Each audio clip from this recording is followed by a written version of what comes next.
Podcast Ofício das Leituras, Ciclo Bienal, Ano Ímpar, sexta-feira da quinta semana da Páscoa. Sobre os sacramentos da vida, das cartas de São Cipriano, Bispo. Todas as vezes que na Sagrada Escritura a água é mencionada sozinha, proclama-se o batismo, como se vê ilustrado em Isaías, que diz: Não lembreis coisas passadas, não olheis para fatos antigos. Eis que eu farei coisas novas, e que já estão surgindo. Acaso não as reconheceis? Pois abrirei uma estrada no deserto, e farei brotar rios na terra seca, para dar de beber a meu povo, a meus escolhidos. Esse povo eu o criei para mim, e ele cantará meus louvores. Isso está em Isaías 43, versos 18 a 21. O Senhor prenunciou por meio do profeta que entre os pagãos, em lugares antes carentes de água, apareceriam depois rios abundantes que matariam a sede do povo eleito, isto é, dos que por meio do batismo se transformariam em filhos de Deus. E outra vez se prenuncia e se prediz que os judeus que tiverem sede de Cristo e o procurarem, hão de beber junto de nós, isto é, conseguirão a graça do batismo. Não sofrem sede quando o Senhor os guia pelo deserto. Para eles tira água das pedras, pois ao rachar a pedra as águas correm, e meu povo beberá. Isso se vê realizado no Evangelho, quando Cristo, que é a pedra, é traspassado pela lança durante a paixão. É ele ainda que, referindo-se aos que antes fora prometido pelo profeta, clama dizendo: Se alguém tem sede, venha a mim e beba.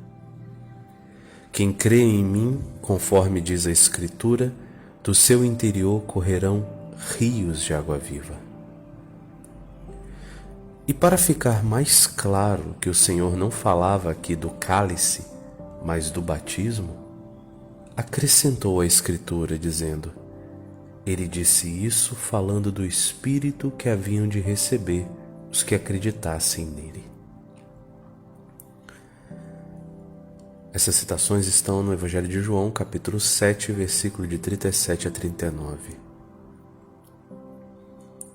No batismo, recebe-se o Espírito Santo, e só os batizados que o receberam é que podem beber o cálice do Senhor. Ninguém se admire de que a Escritura divina, falando do batismo, diga que temos sede e bebemos, já que o Senhor afirma no Evangelho: Bem-aventurados os que têm fome e sede de justiça. De fato, aquilo que se recebe com ávido e ardente desejo se alcança com maior plenitude e abundância. De resto, a Igreja sempre tem sede do cálice do Senhor e sempre o bebe.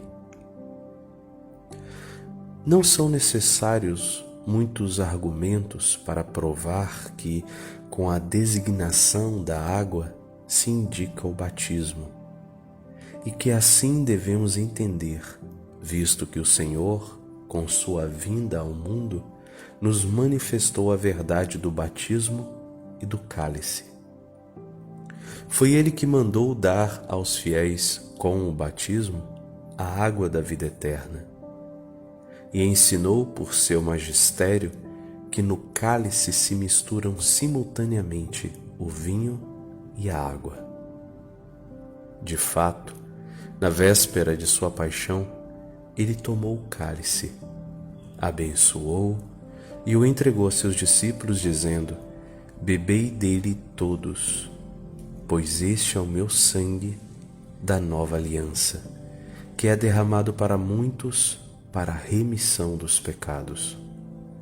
Eu vos digo, de hoje em diante não beberei desse fruto da videira, até o dia em que convosco beberei o vinho novo no reino de meu Pai.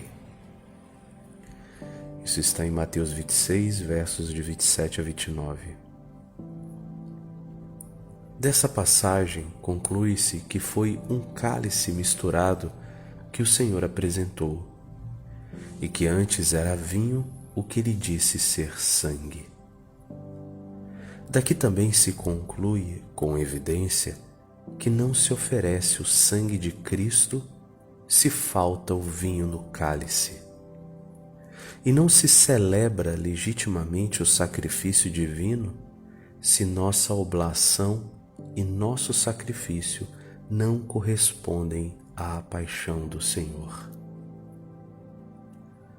Como então podemos beber com Cristo no reino do Pai o fruto novo da videira, se no sacrifício de Deus Pai e de Cristo não oferecermos o nosso vinho e não prepararmos o cálice segundo o exemplo do Senhor?